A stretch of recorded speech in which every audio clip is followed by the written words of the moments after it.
Welcome back to a new video here at Life with the Bridges. After weeks of planning, months of training, we were officially as ready as we ever would be to take on our biggest fundraising challenge to date.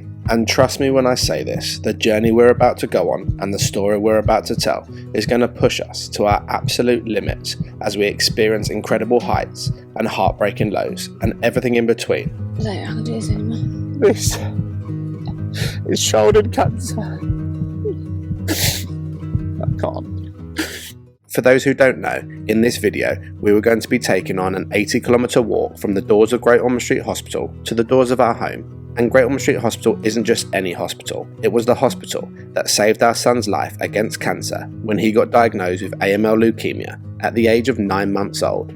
The journey that we'll be walking is the same journey we took over 716 days ago after our son Superted rang the bell to signify the end of his treatment. 716 days ago, we packaged our whole life out of a hospital room that we called home into our car and drove 40 miles through the hustle and bustle of London, and we were going to be doing the exact same journey. But this journey was going to be 10 miles longer due to needing to stick to trails and pathways, trading in our car for our walking boots, and like all of our fundraisers, we were going to be carrying our homemade 6-foot Superted mascot. Not only were we attempting to walk the 80 kilometres within 24 hours, which is so far out of our comfort zone, we were also taking the opportunity to do something that Katie and I have never done since we got discharged from hospital, and that is to test our vulnerability to the absolute max and relive and tell you our story of our son's journey in hospital from start to finish during the walk. Today, as we make our way home in support of Lennox Children's Cancer Fund, we want to take you with us on a small journey down memory lane. Every 5 miles we'll be telling you a piece of our journey and sharing the raw emotion of what it was like back then, and also what it's like to relive it all over again, with the intention to give a true reflection to continue to raise awareness of what it's really like to experience a cancer journey with your own child. With you all up to speed regarding our plan and our reasons, let's take you back to the start of our journey with Chapter 1, the training and preparation stage. With us being just two normal adults who, yes, we like to walk, but the kind of walks we like are dog walks rather than 80-kilometre walks. So with the challenge set, we had some training to do to make sure we had a chance of actually completing this challenge. So our plan was to cover all types of underfoot surfaces and terrains, so we did exactly that. We covered forests, coastal paths, hills, pathways, trails, mud, rocky surfaces, sand, and even some cycling for good measure to strengthen the old legs. With the different terrains covered, we knew our next problem would be conditioning our feet, as, let's be honest, being on your feet for 24 hours isn't an everyday scenario. So with that being said, I went on a mission to condition my feet with as many different scenarios I possibly could, such as walking across stones, rubbing my feet on the patio, walking across bark, good old direct British sunlight, come on, this has got to work, toughening them up with a sander, and the ye old faithful test of walking across hot coals. See, we really are committed to this walk, you know. Hot, hot, hot, hot, hot, hot, hot. Only messing, the hot coals is a stupid idea. And the final part to the training and preparation chapter is to rekindle some sort of relationship back with Superted, as unfortunately he'd been stuck up in the loft for the last 12 months since our last fundraiser, and I think he was pretty annoyed at me, so I decided to have a day of bonding with him to make sure we're in good stead to spend the next 80 kilometres together. So we had to go on the slide, watered the garden together, took him for a spin on Teddy's car, did some scooting, played some football, and a little bit of golf, and it's fair to say I think we were back on track. Job done. So that's the underfoot terrain sorted, the feet hopefully conditioned, and our relationship back with Superted stronger than ever, which just about completes Chapter 1. But what are you even going to take with you on your 80-kilometre walk, I hear you ask? Well, I'm so glad you asked, as that brings me nicely on to Chapter 2, the equipment. With Superted fitting in nicely amongst the family now, that big lump is what I'll be carrying. No, not that one. That one. Whereas Katie, well, she's going to be carrying everything else in this bag. But going in said bag is all of our supplies, which consist of waterproof socks, head torch, rain max, running vest, knee straps, ankle supports, ponchos for all three of us, blister plasters, hand torches, safety lights, tape, chafing balm, deep freeze spray, paracetamols and ibuprofen, hydration tablets, first aid kit, deodorant, water bottles, a pair of walking boots each from this ginormous pile of boots we've tried on, 7 battery packs, merino wool toe socks, a tripod and a bum bag. And that's all without the extra clothing and food and drink supplies for the first half of the walk. That is going to be one heavy bag. But just about rounds up chapter 2. And now is what you've all been waiting for. Chapter 3. The walk.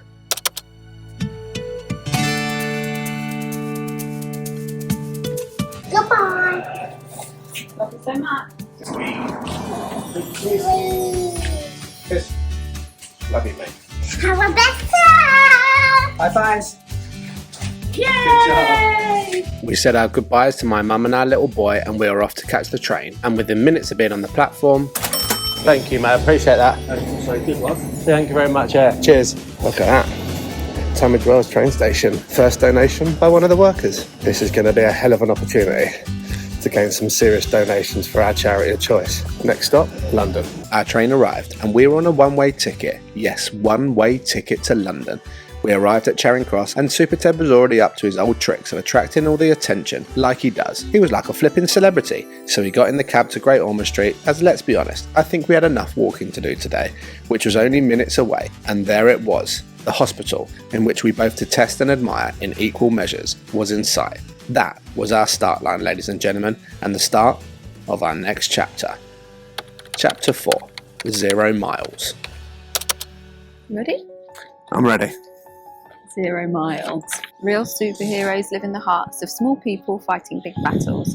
I'd always heard about this world-renowned hospital on the news and the incredible work that they've done over the years, but I'd never imagined I'd one day be walking through these doors with my own son. Looks a bit different now that they're building the cancer centre. Yet on the 25th of February 2 years ago, this is exactly where we found ourselves, and strangely there was a sense of comfort in being here. In those hours after Teddy's diagnosis, we felt as though the walls were closing in. We had so many questions and no one had the answers. All we could do was wait for a space to open at Great Ormond Street Hospital so that Teddy could begin the treatment that, though we didn't know at the time, would go on to save his life. When we arrived on Elephant Ward, we were immediately met with a calmness that felt almost surreal given the circumstances.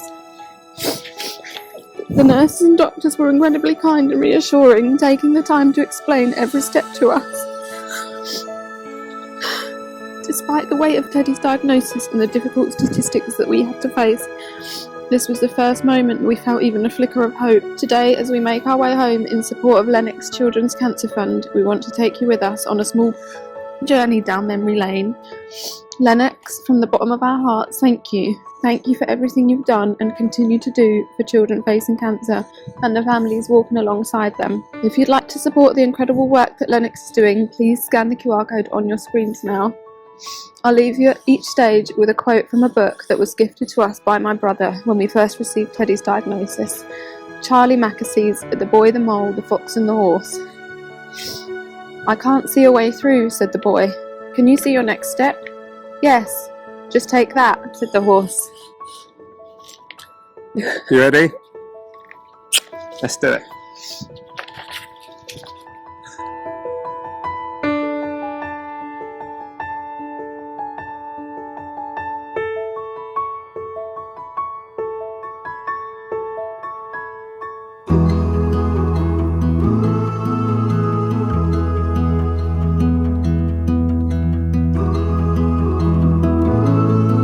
This was it, ladies and gentlemen, the time that we've been waiting for. We were walking round to Great Ormond Street's new entrance to go and meet one of the Lennox team members.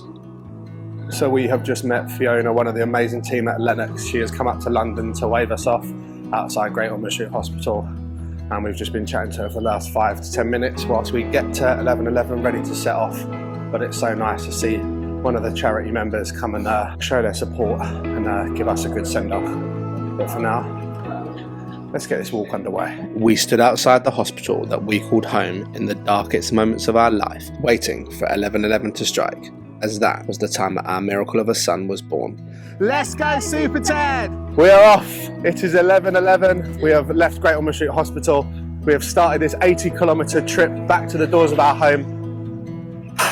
It feels good to be started. Now all the pain and strains come along. We were merely just 400 metres from the doors of Great Ormond Street Hospital when we had a lovely family stop us. Do you guys want to shout "Let's go Super Ted" if I did it on a camera? 1, 2, 3.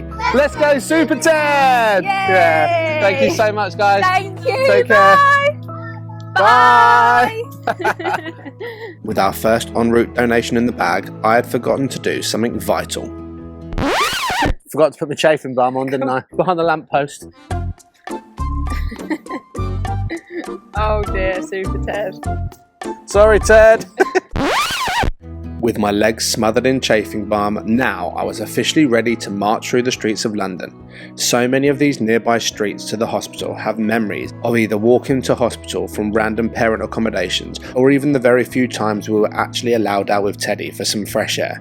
It's fair to say, London as a place has been tarnished for us with such a dark cloud of our past, which we are hoping that with time this dark cloud will pass and we can look forward to day trips to London again. As we walked the street, I was handing out small leaflets with a donation link and our story in hope it was going to generate more donations for the charity. We're going across the Thames on a one-way ticket home.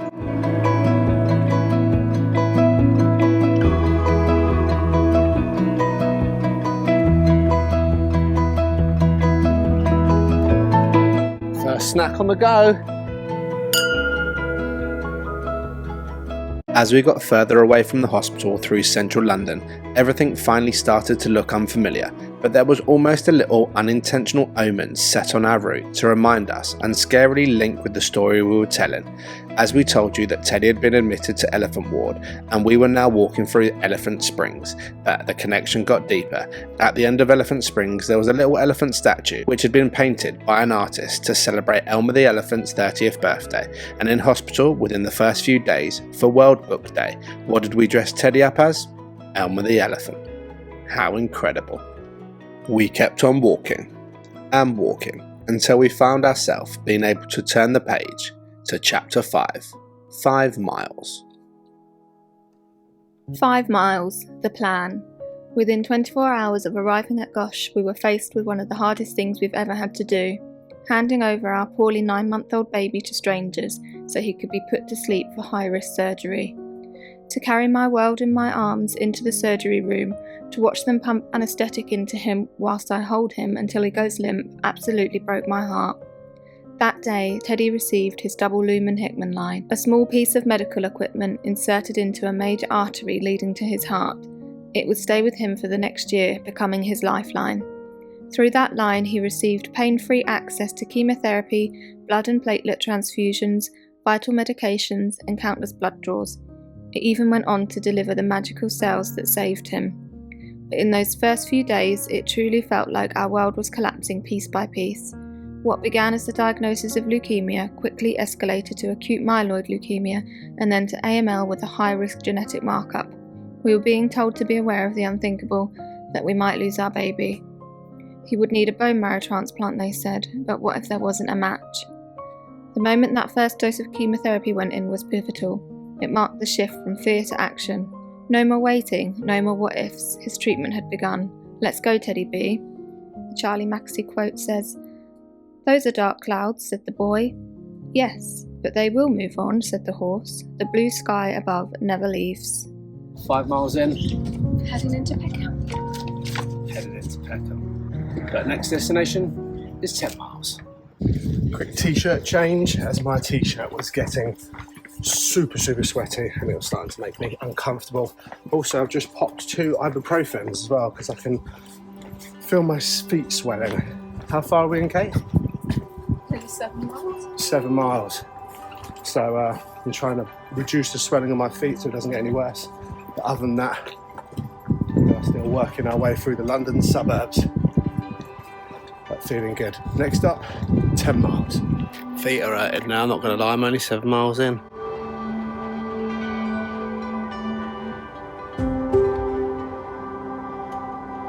So we come up with a plan in terms of introducing 3 scales to this walk, and those scales are as follows. 1 is emotion, 2 is tiredness, and number 3 is pain. And the scale is going to run from 0 to 10. 0 being absolutely good as gold, 10 being hell. So I'm going to do mine, and I'm going to pass you over to Kate. In terms of pain, I'm currently at a 2. Feet are slightly inflamed, and I've got a slight stomach ache. Is my symptoms. Emotion, I'm good as gold. So although we started off and it was pretty emotional, that's kind of plateaued off, and I'd say I'm at a 1. I'm fairly chilled. Tiredness, good as gold, 0. I am not tired in the slightest. I'm doing good for energy levels.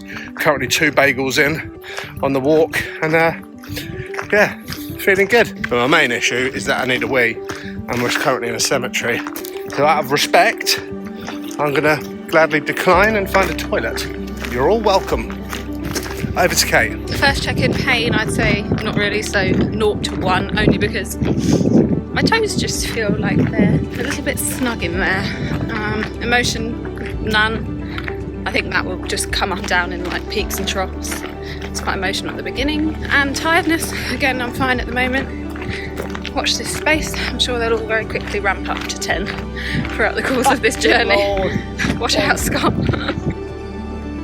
We just got stopped by a lovely man called Matt, who stopped us and asked her, "Oi!" Scanned the QR code, and he donated, which was lovely, and told him all about our story. Yeah, he gave us a good bit of advice, because obviously we're meeting Kate's parents around about the halfway point to get all our night gear and our head torches and stuff, and they're having a meal at a place called Titsy Brewing Company, so we're potentially going to go there and do the exchange. But he said to not have a beer there, but to have a shandy. That is the bits of advice. Yes. Yeah. You want to scan? There you go. And you can click there. Thank you. Yeah. Thank you so much. It's really sweet of you. Thank you. Just as we were saying that, another donation. Yeah.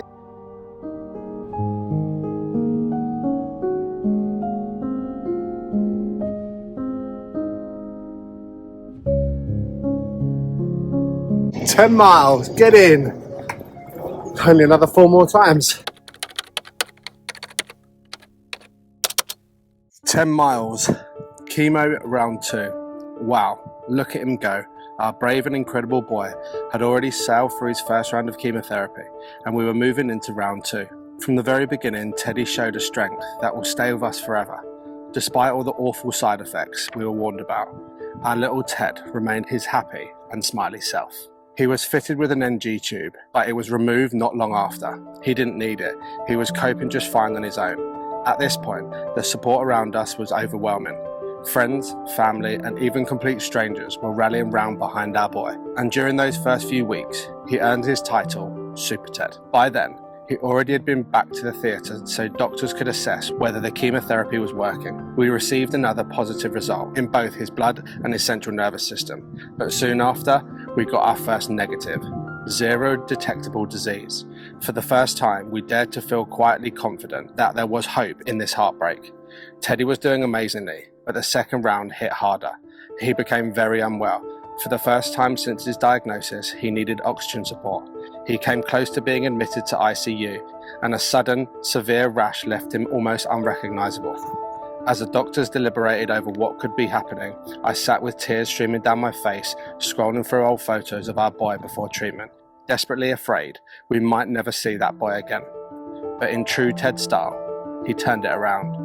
Before we knew it, our smiley little fighter was back. Conversations about possible bone marrow matches began, and with them, a renewed sense of hope. And the quote, "What do we do when our hearts hurt?" said the boy. "We wrap them with friendship, shared tears, and time, till they wake hopeful and happy again." 10 miles in, chaps.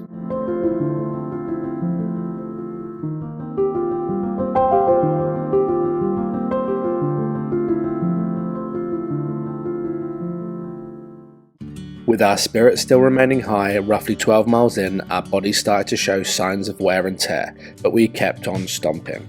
And we had a rule that if we felt any hot spots of potential blisters or rubbing for more than 5 minutes, we would stop and address it before it got too bad, and I had to do exactly that. Some of my tape around my heels started to slip and rub, and I had a blister forming on my big toe, so we stopped, re-strapped and put a blister plaster on my big toe, and then we were hot to trot. Big toe blister all sorted, but we're back in action, retaped. Right, it's time for an update. So in terms of the scales, pain. Bear in mind, I've just had to tape up my big toe because I've got a big blister forming on there, but it's not causing me too much pain. So I'd say about a 3. Tiredness, probably got up to a 2, but still feeling pretty good. Emotion, not emotional at all, to be fair. So doing well. How about you, Kate? Probably 1 or 2 on pains, but this is causing me upper back pain. It's heavy, tiredness, 1 or 2, I feel pretty good. Emotion 0. We're dead in the heart. I'm sure that will come later when we get really tired. I was just saying that we've kind of got to a stage where we're literally just in head down plodding mode.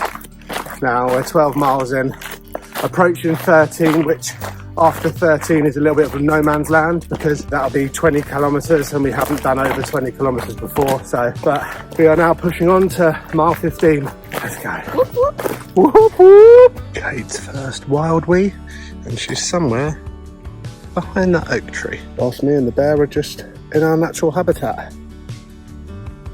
Ooh. Hurry up, Kate. Oh, we turned the corner. Look at that for a set of stairs. Lordy, lordy, lordy. But we keep on stomping. Oh, God. Dearie me. This is when the energy levels dwindle, isn't it? Come on then, Kate. If you could have one thing right now, what would it be? Slush puppy. A slush puppy. Oh, we haven't seen a shop in ages. We've literally just been on footpaths like this. But I think the next time a shop comes round, we might have to do a supermarket sweep and get some delicious snacks. We're back down to water now. Sugary drinks are done, but still going strong. Come on, Super Ted! 15 miles in the bag. So best we stop until our third part of the story. My ankle is starting to look like a patchwork quilt. Another fixing done.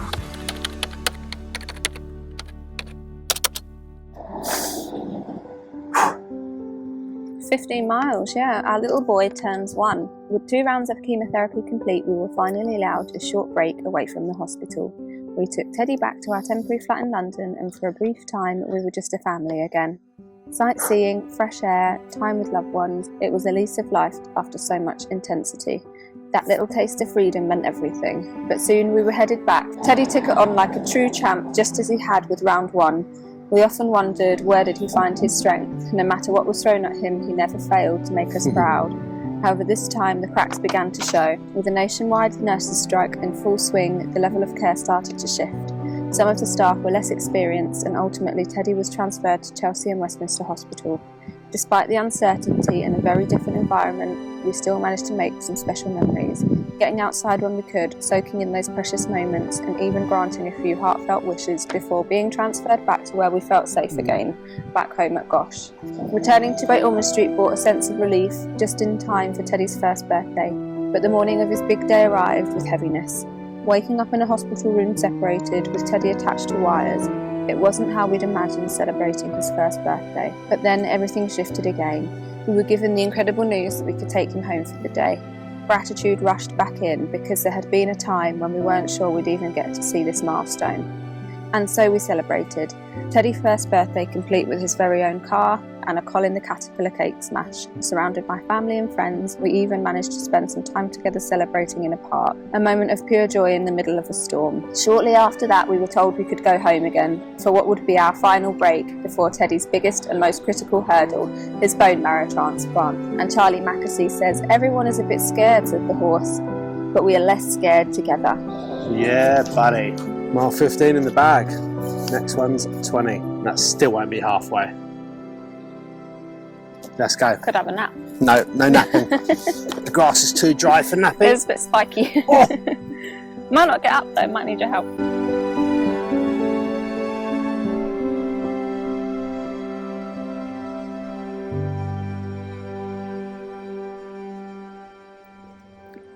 How you feeling? Not bad. So maybe a 2 to 3 on pain. Oh, we're doing a scale. And then emotions are gone. It's none. Shock. I think that's going to come in the middle of the night. Tiredness. I've done a few yawns, so I'm going to say I'm probably at a 2, 3, but I've just had coffee, so hopefully that will help. I'm probably a 3 in pain now because bandages around my ankles and toes keep slipping, so, but nothing too dramatic. Tiredness, I still feel fine. 2, emotion, yeah, I'd say a 1.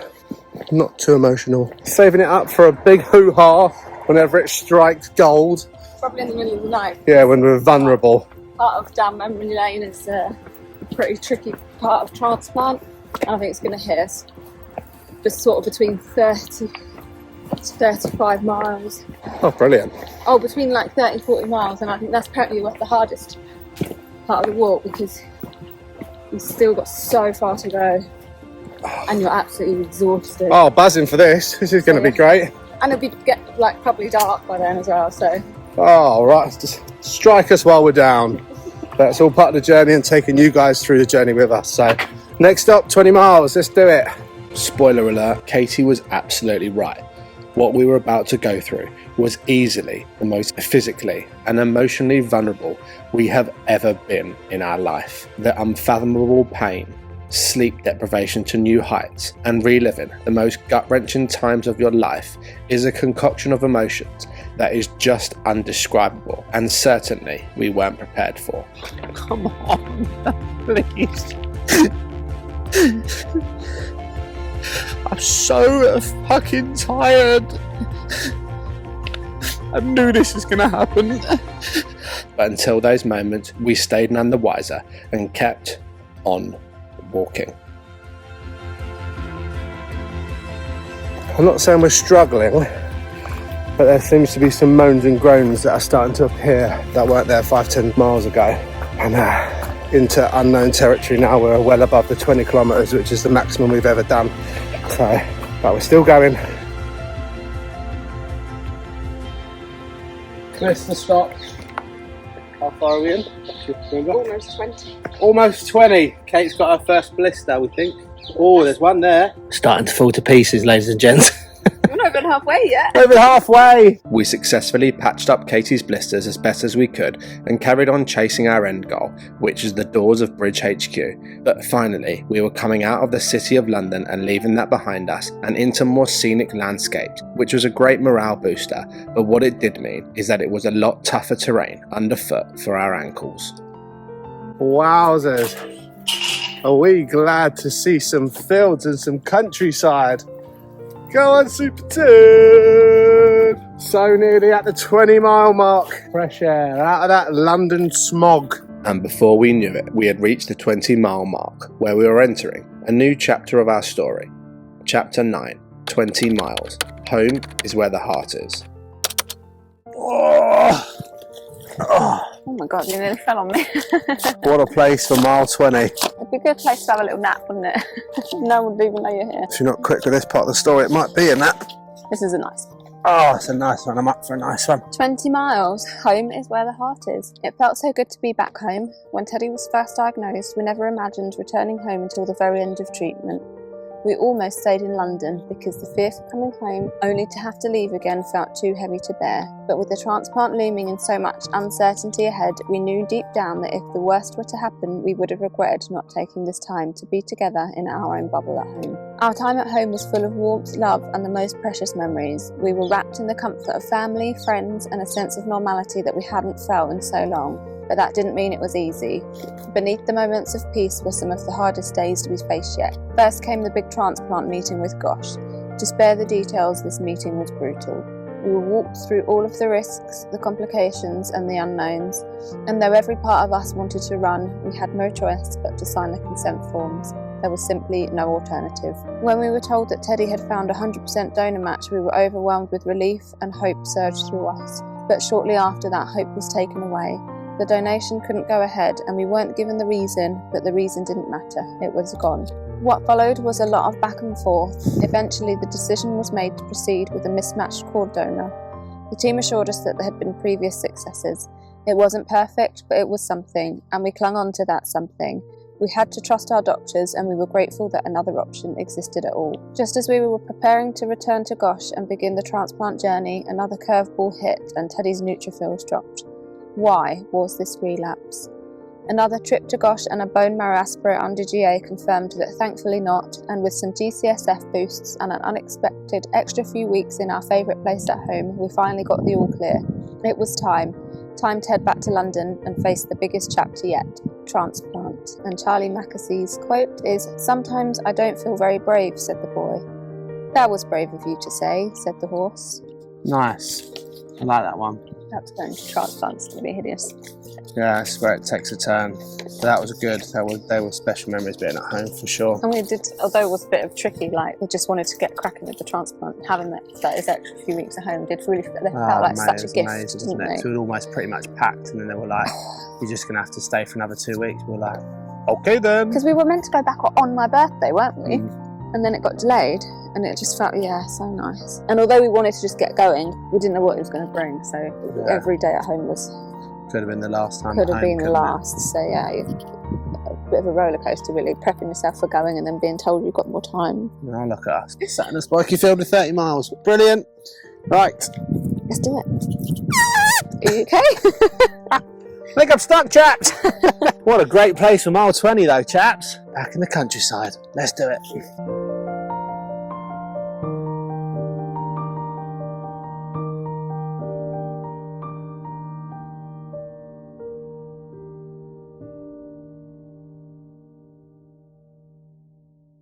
Oh, wow, that is glorious. And that long grass only means one thing.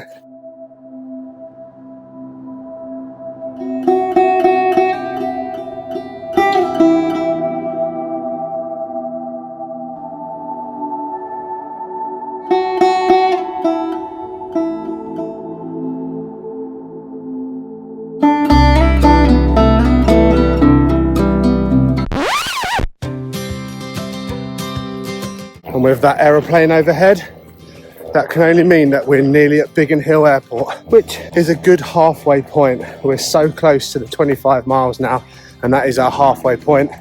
And also around that time, we have planned to meet up with Kate's parents for our night gear and just to stop off, but 5 minutes tops, and then we're back on the trail. Yeah, what a beautiful day it has turned out to be. Yeah, I'm proud of us. I'm proud of us for getting where we've got to already. I know we've still got so much longer to go, but it's been the peaks and troughs, the energy and the vibe of just kind of going into a lull where we just stomp the road.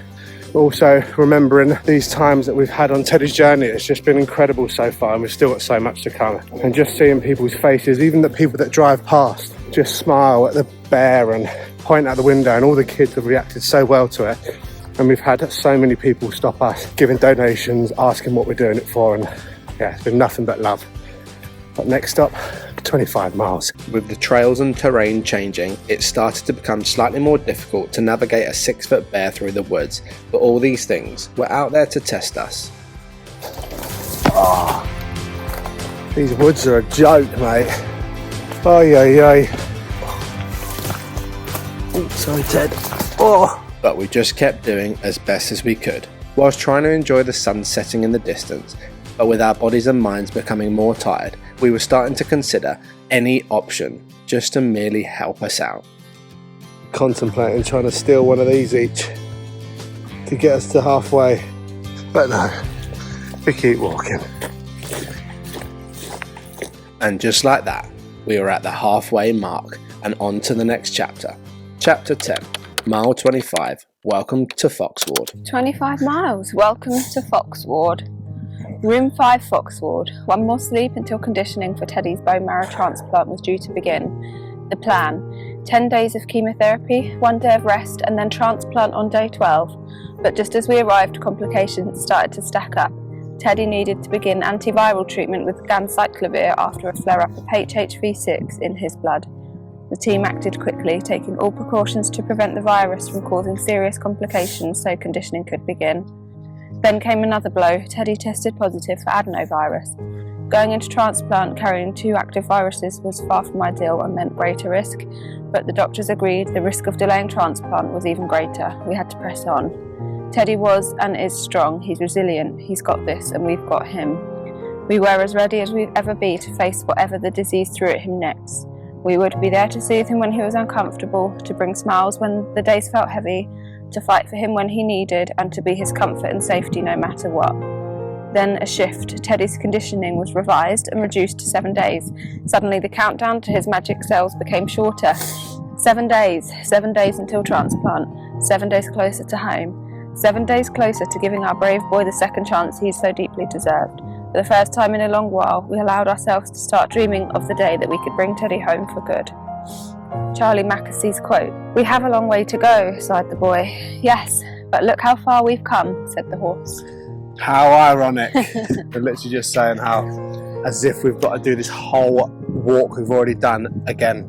And we just said it was a walk of 2 halves. And 25 miles in, we've got about a mile to go and see Kate's parents, get our night gear on and head into the night and see what that brings. But for now, 25 miles in the bag, on to 30.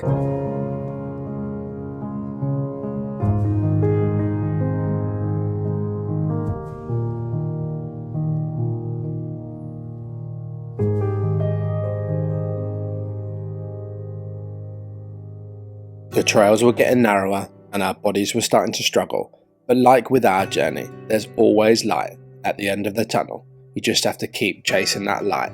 But our problem was, the light was slowly fading into darkness, but luckily my best friend gave me the pick-me-up we needed. He came to give us some water as we had run out and also walk a few kilometres with us, which was so nice to see a different face and some fresh conversation, which was the big uplift we needed. As the sun was slowly dropping below the horizon, we knew the hardest part was still to come, where it would test us to our absolute limits. But we finally said our goodbyes to our friend and reconvened back just the three of us, me, Kate and the bear, and carried on our tracks to reach Katie's parents. Oh, the torches come on. The night is falling. It is the downhill that is an absolute killer on the toes. Uphill I'd much rather.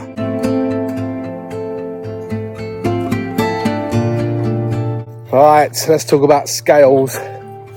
So my pain scale is probably up there at a 5 out of 10 now, only because I know what's to come, so the scale is large.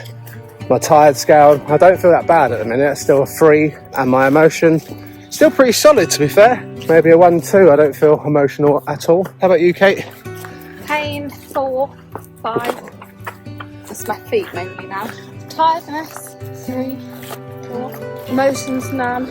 I feel, I say my tiredness and emotions have scrambled into a bit of delirious at the moment. Yeah. I feel like really giggly. What a terrible time to do a scale halfway up a hill. Oh. But we were saying, the last 3-4 miles has just been the hardest by far.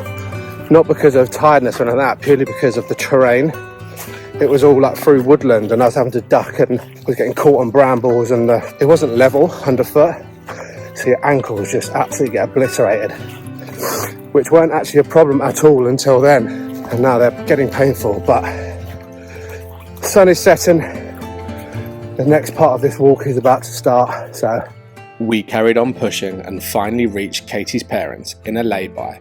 We had a change of clothes, restocked our liquids and food for the night, got all our safety lights fitted to the backpacks, and then within a matter of minutes we were off, heading into the night, where immediate problems were just around the corner. See you later! We will! Wow! Into the night we go! Flipping hell! It's all got real now. So we have just met Kate's parents and we are walking into the night now. We've had a change of clothes, we've had a bowl of pasta each, and this is what we are dealing with now. It is all nighttime darkness trails for the next sort of 8 hours. It doesn't look that dark, but in real life it's pitch black pretty much. We were instantly hit with the reality of what this second half of the walk was going to be like, as not being able to see the trodden footpaths made navigating the map so much harder, and it also brought other obstacles like cows. Look at all those beady eyes. But we've already made our first detour because it meant going through a field of them bad boys. So we've made the educated gamble of taking a little detour on some farm. I hope this isn't private land. Katie continued to try and get us back on track and thought she had found a way. The hell are we? Oh, fuck's sake.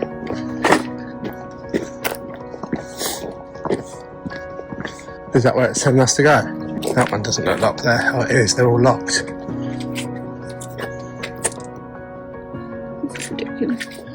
With us not being able to find a way off this farm, we had no choice but to retrace our steps and try and find another way out.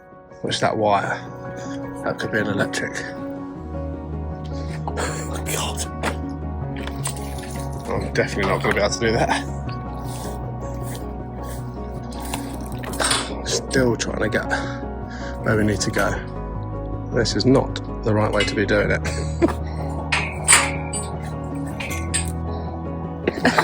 Are we on track now or what? I don't know. We've just walked up this bit. Was that just No, as in along this road? Yes. But we couldn't get through, remember? We finally found our way back onto a footpath, and then we stumbled across a new problem. The fact that the bugs love a bit of light. And we both had one in our hand and strapped to our forehead. Brilliant. Oh my god, this bug. Oh, dearie me. We're getting there. We're finding our feet in the dark. Literally. Woohoo! With the first 30 minutes in the dark throwing a few new issues at us, we were confidently back on track and had some tarmac back underfoot. And that's where we were when Teddy, Kate and I got in the car and we're driving home from Great Ormond Street Hospital, which is exactly why we're doing this walk. But we are walking over the bridge of the M25 instead. Chapter 11, 30 miles. New cell day. 30 miles. New cell day. So I've got muddy hands. Shush. Sorry. Conditioning was already starting to take its toll on Ted, with the return of the NG tube and losing the fresh new hairs on his head. We weren't keen on the tube, he managed without it before, but the doctors and nurses knew better than us and exactly what we were in for. Day 0, the day we had been waiting for, the day Teddy received his new magic cells. 5 years prior, a lady in Cyprus gave birth and selflessly donated her umbilical cord to the cord bank. On this day, the cells from that cord were given to Teddy in the hope to end his fight for good, and we couldn't express our gratitude. The process was simple and the cells were given via a 30-minute transfusion. All that was left to do was to wait.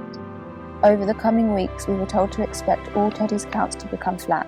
He would need multiple transfusions to keep him alive, and his risks of falling seriously unwell was at the greatest it's ever been. But as always, we knew we could get through it together, as a family, and focusing on the end goal. Come on, supercells, do your thing. In the days that followed, we were given the scary news that Teddy's new cell sample had possibly grown something in the labs, that amongst those new cells could be infection. All precautions were taken and extra meds were on board. Ted was showing all the signs of feeling poorly now, and we were told he could soon need total gut rest. He slept a lot more, and more blood transfusions were required. But then came some fantastic results. Teddy's nasal airways test, negative of infection. Teddy's bloods, negative of adenovirus. Teddy's bloods, negative of HHV6. Teddy's magic cell culture, negative of any bugs. Teddy's own blood culture, negative of any bug. Considering how extremely vulnerable and tired his little body was, he was holding on as always. Charlie Maxey's quote, "This storm is making me tired," said the boy. "Storms get tired too," said the horse, "so hold on." 30 miles in the bag. That means we are well over halfway now. 20 to go. And now, yeah, let's just quickly do our gauges. Pain? I'll say I'm at a good 6 now, maybe even 7, but I'm hoping I'll be back down to 6 when the paracetamol kicks in. Tiredness? I'll say I'm about 5. I don't feel tired. I say my body feels tired, but mentally I don't feel tired, do you? No. Emotions. Again, I don't feel emotional at the minute. I think it's because I'm just too focused on putting one foot in front of the other. Yeah, tiredness, I'm still okay, like 3. Emotion, it's slightly raising. Those are tough times, so I'd say I'm better. Maybe a 3. And pain, I'm up there with a 7 if I'm honest. My feet are killing me, my ankles are killing me, and all the downhills is just horrendous. But yeah, we've trudged through a lot of woodland, so and I'm sure we've got a lot the same to come, so we'll see you at 40 miles. Let's go. 35 actually. We'll see you at 35 miles. We've got some muddy bums as well. Oh god, I don't know if I can get up. I'll go and pull you up. Oh my goodness. Oh, check out the muddy bum. Is it muddy? Probably. This back is so sore. Oh, my toe.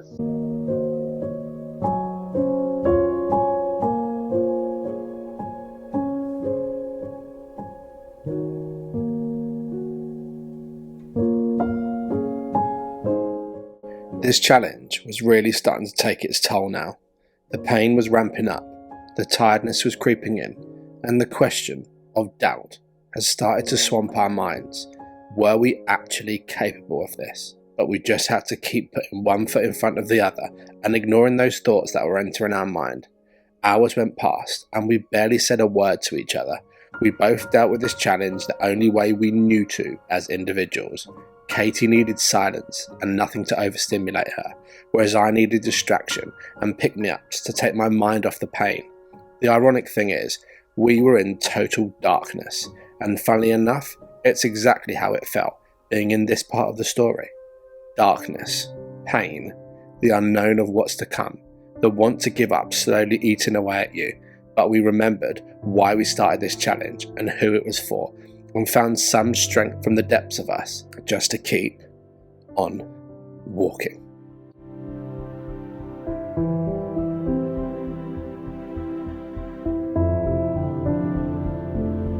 We kept walking and walking in utter silence. The morale was rock bottom, but our plan was for Kate to set the pace, so I stayed behind her, which gave me the strength in times of weakness. Staring me in the face the whole time was my boy and the charity QR code as a reminder of why we were doing this, and some way, after the hardest and longest 5 miles of the whole challenge yet, we made it to chapter 12, 35 miles.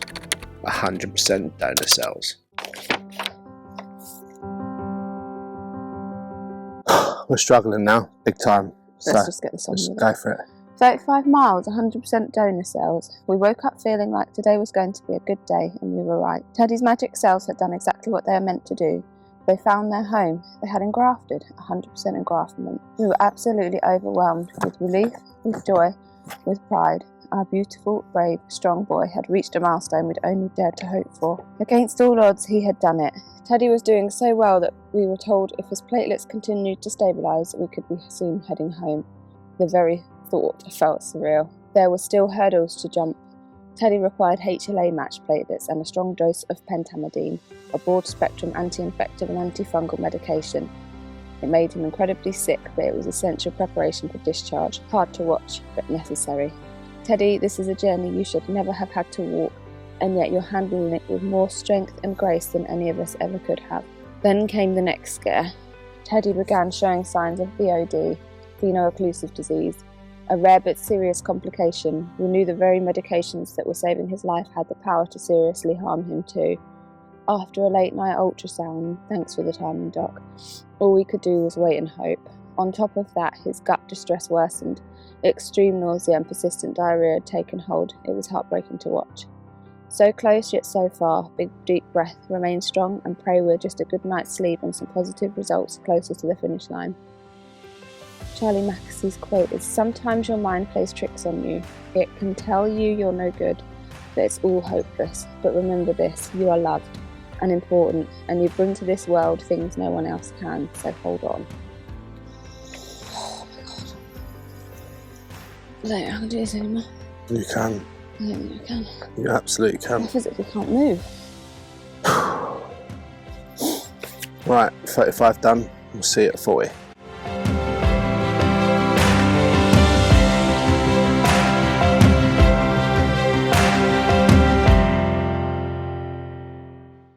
We were absolutely broken, physically, mentally, and emotionally.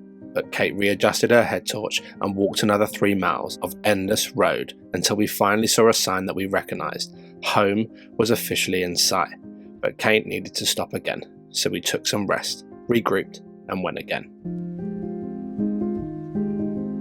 So I just wanted to quickly and briefly update you that the last sort of 7-8 miles was just absolutely hell, and it didn't go to plan basically, but I'm going to update you on what happened when I've got a little bit more light. It's 4:30 in the morning now, and hopefully the sun's going to rise around about 5, 5:30. So when I've actually got a bit of light, then I'll update you, but just know that this story and this journey is going to continue, and it will get to the end. But for now I'm just going to keep stomping and wait till the sun comes up.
Chapter 13, 40 miles, our worst nightmare.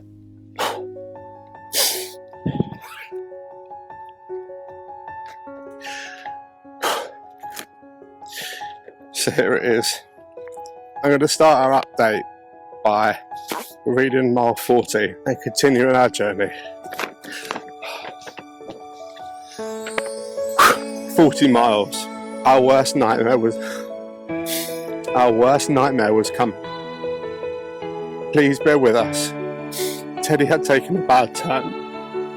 Although the VOD was thankfully ruled out, Teddy was becoming increasingly unwell. He was showing more severe signs of gut GVHD. His new cells were attacking his old cells. In his gastrointestinal tract, all oral intake was stopped. Teddy was started on TPN, which stands for total parental nutrition.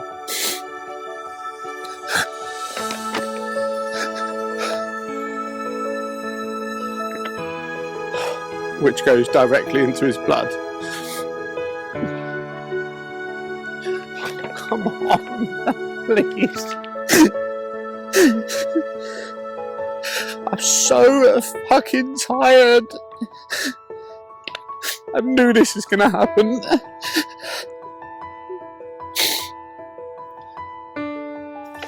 Right, come on, let's finish this. Which goes directly into his blood via his double lumen Hickman line. Teddy went on to have multiple temperature spikes, dangerously low blood sugars and severe dehydration, constant sickness and diarrhea. His body was shutting down.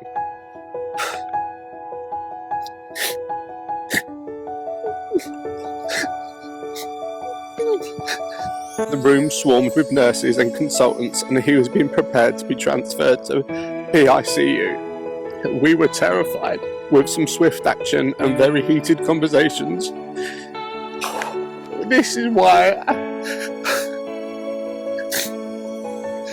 why we chose for Kate to read.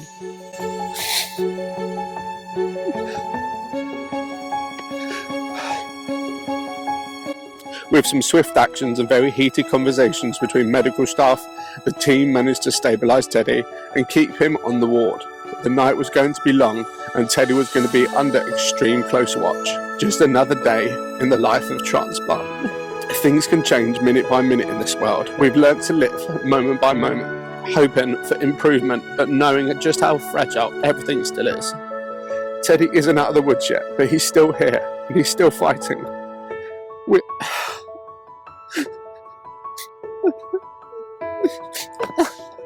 Fuck no! Come on! We are so endlessly grateful to the incredibly skilled, experienced and quick-thinking nurses and doctors who acted when every second counted. Their compassion, their calm under pressure, their absolute commitment to our little boy is something we'll never forget. The care Teddy has received from the consultants and nurses, support staff and specialists has left us in awe, and we owe our lives to Great Ormond Street Hospital forever. One day we'll tell this whole story when he's old enough to understand just how much of a superhero he truly is, and how many selfless superheroes it took to save his life. And the quote is, "Sometimes," said the horse, "sometimes what?" asked the boy. "Sometimes just getting up and carrying on is brave and magnificent." I'm just gonna bring these in. This is shoulder cancer. I can't.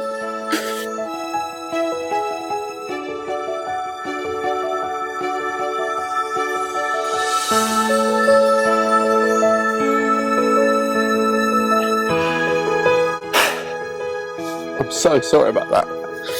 But that was categorically the worst day of my life. And I don't know about Kate, because she's not here. But going on to that, Kate's not here because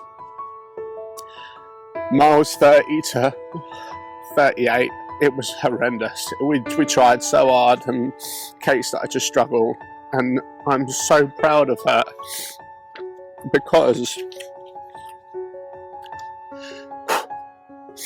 she carried that bag with all of our belongings, all of our water, our food, our equipment, our first aid and everything. And it was so heavy, and we didn't have another choice because she's too small for the bear and the bear doesn't fit on her back. So we always knew that this was going to be the case. And she got to mile 40 after having struggled we were both struggling, let's be real.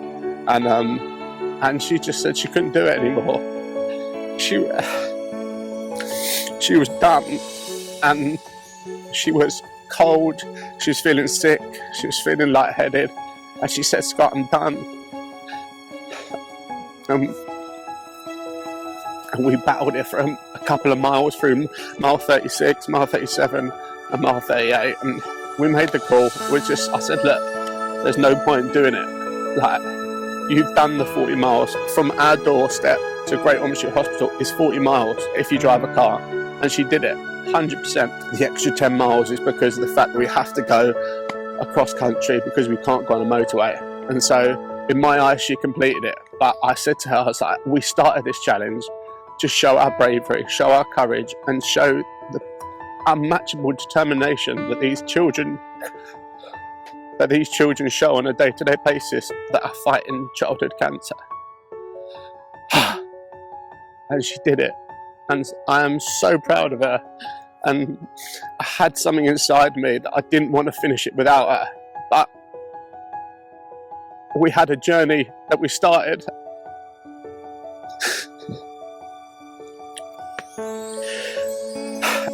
Outside the doors of Great Ormond Street Hospital at 11:11 yesterday morning, I needed to finish it because we owe it to you, we owe it to Lennox, we owe it to Ted.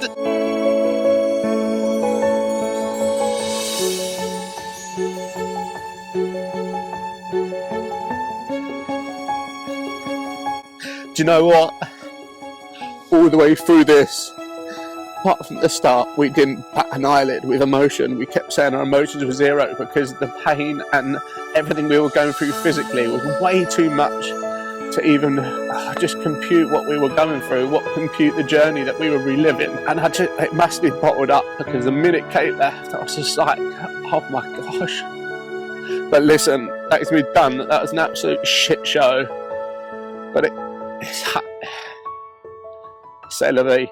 It's me, it's where I'm at, and that's mile 40. I've got 45, 49 and 50 to do, and I promise I'll try and do 45 a bit better because he gets better after that. And Teddy is a success story of childhood cancer. So let's carry on our walk. Let's go. Oh, man. As I gathered together what little composure I had left within me, I kept just reliving every moment of our journey on my own, which kept further breaking me in every way possible.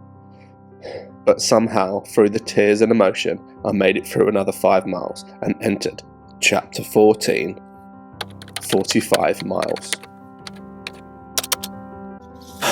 Made it. Mile 45. So tired, man. Come on, mate. Let's do this. Mile 45. What a difference 48 hours can make.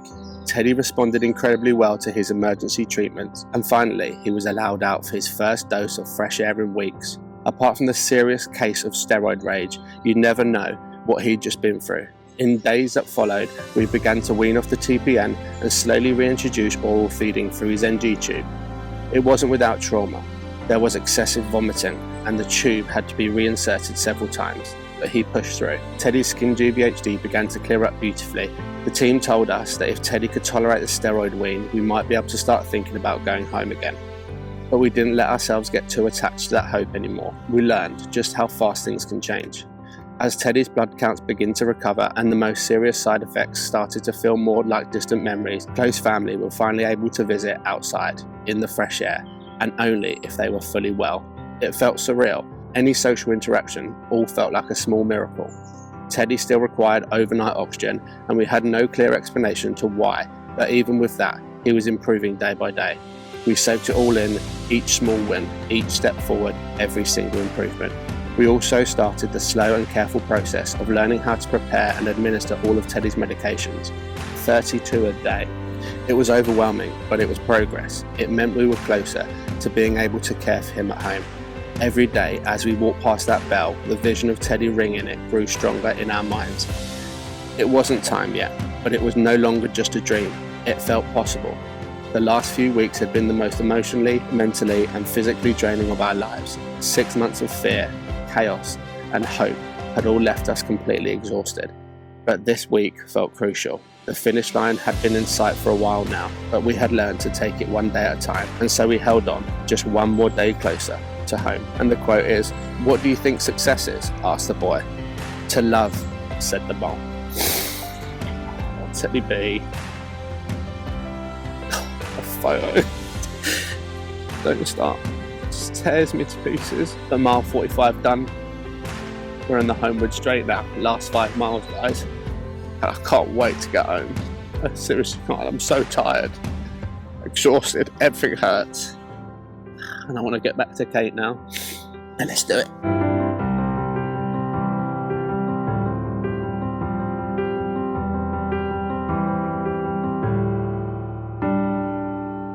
But I just can't help but feel absolutely so monumentally gutted that Kate isn't here to enjoy this last bit of the journey and just complete this story off, you know, but it is what it is. But obviously I'm sure you realise that I've got the bag now as well. I couldn't carry the bear and the bag, so the only way was to keep the supplies with me because the bear doesn't have any way of holding all the supplies. So yeah, just so I've got all the first aid and food and drink and what have you. Yeah. The amount of effort that Kate has put into this as well. All of the scripts every 5 miles, the quotes from the boy, the fox and the mole, the pictures. She printed 600 pictures and then hand sorted them all across his whole journey, especially for this video. Yeah, just gutted. I'm gutted she's not here, I really am. Very nearly there now, guys. Next milestone is 49 miles.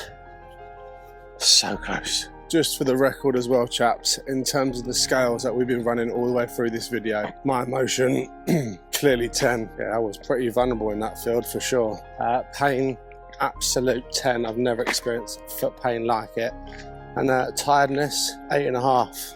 I'm pretty exhausted now. I won't quit, I can't quit, and I shan't quit, but I'm ready, I'm done. I'm done. I just feel like an absolute zombie.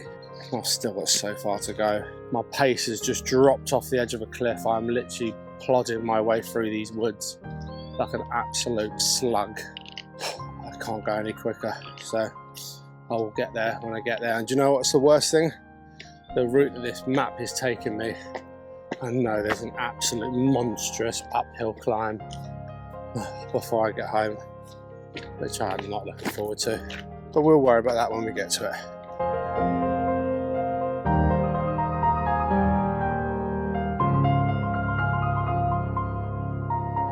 Chapter 15, 49 miles. I'm getting bored of my own voice now. I'm in so much pain. My left knee is destroyed. I've run out of emotion. I've run out of everything. Just running on nothing. 49 miles. We're coming home. After another couple of weeks of ups and downs, with the side dose of grade 3 skin GVHD, Epstein-Barr virus, more temperature spikes and raging infection markers, we had made it. The support of our family visiting held us all together in those final weeks of exhaustion. We had done it. Teddy had done it. This day was monumental, the day we had waited for, 184 days later since we first walked through those doors. To say these days have been hard would be the understatement of the year. Our lives turned upside down and constantly living in fear. To be told your child has cancer is nothing short of hell, but from that moment on, our only goal was to ring that bell. BMT was our chance, but we had a vertical climb, a gut-wrenching journey that took roughly 6 months in time. We battled each day and rode the unpredictable storm, experienced every motion, and our hearts completely torn. But we finally got to the end, and Teddy took it in his stride, and we were bursting with emotion and unimaginable pride. This was his time, with one hell of a story to tell. This was his time to ring that end of treatment bell. Ring this bell 3 times well. It's told to clearly say, my treatment's done, this course is run, and I'm on my way.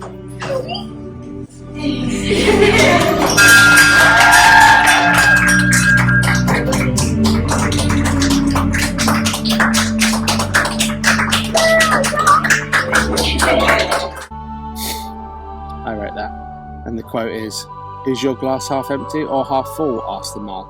I think I'm grateful to have a glass, said the boy. Never been a truer statement. I have 1 mile left, ladies and gentlemen, and I'm not even going to lie to you, about 200 metres down that hill, I literally nearly called my mum to tell her to come pick me up because I am so unbelievably broken. But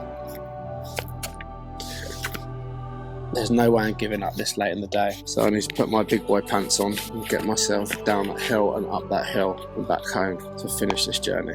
Next stop, ladies and gentlemen, is home. I gave my knee one last spray of deep freeze, and after 50 of the longest miles of our life and reliving every step of our hellish journey through our son's battle against cancer, our home, Bridge HQ, was finally in sight. We had done it.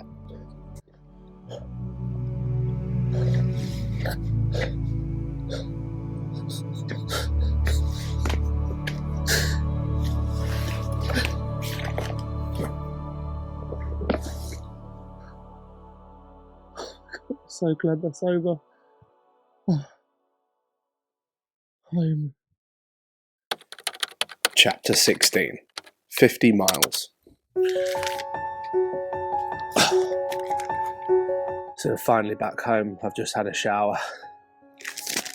And ladies and gentlemen, we have mile 50. I'm just waiting for Kate to come downstairs and we shall finally end this story. Having just touched base with Kate, she said that she got home at 4:30 and she literally crawled straight into bed and shivered for 2 hours because she was just so cold, exhausted and drained. So here it is, ladies and gents, 50 miles. 50 miles. Scott, if you're reading this, it means one way or another, success or maybe even total failure, we have made it home. Life throws us many challenges sent to test us, but our journey with our son was the biggest test, which I'm sure at times was sent to break us. This journey we are on is not for the faint-hearted, and we always try to keep our head above the water because, well, if Teddy can be strong, then why can't we? As we did through Teddy's treatment, we must remember that we need to charge our own batteries too, because the best relationships are where yesterday's fight doesn't stop, today's battles won't be broken, and tomorrow's communication is what matters. I'm not sure how we are faring up after this walk, but I wanted to gift you/us something as a forever keepsake of our why. Lastly, thank you once again, Lennox Children's Cancer Fund, the most wonderful charity. If you've been inspired by our challenge and wish to donate, please scan the QR code on the screen now. Thank you to everybody that's donated so far. And if you've supported us past, present or future, donated, shared your own stories, or have just followed and fallen in love with Teddy, we thank you all for sticking with us. The best is yet to come. With love, the Bridge family.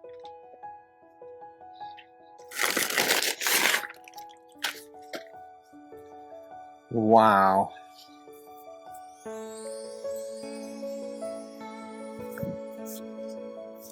Volume 1. Wow. Is this the whole story? Yeah. Oh my goodness. Every single post. Every single post. From day one to when he got home. Volume 2. Oh wow. Oh my goodness, look. This must have taken you forever. Look at this, guys.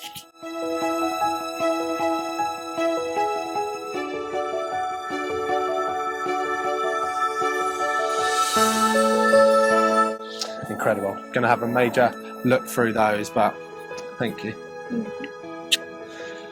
So that is it. What a journey. And we wanted to end this video by reading out a few of our donations to you guys just as a thank you. Obviously we can't go through all of them because there literally were hundreds. We've got a few here, so we think it's important that we share some of your donations. Let's have a look. So, Sally Houstone, you guys are truly fabulous parents. Your strength through has been immense. I've just lost a 54-year-old friend to the same illness, so I'm stoked that Teddy is doing so well. He is gorgeous. Thank you, Sally, and I'm so sorry to hear about your friend. Dawn Stan, I have followed you for many years, a Brit living in Australia from Sussex and a cancer survivor. All the best on your walk. Good luck carrying Super Ted home. All the best, Teddy.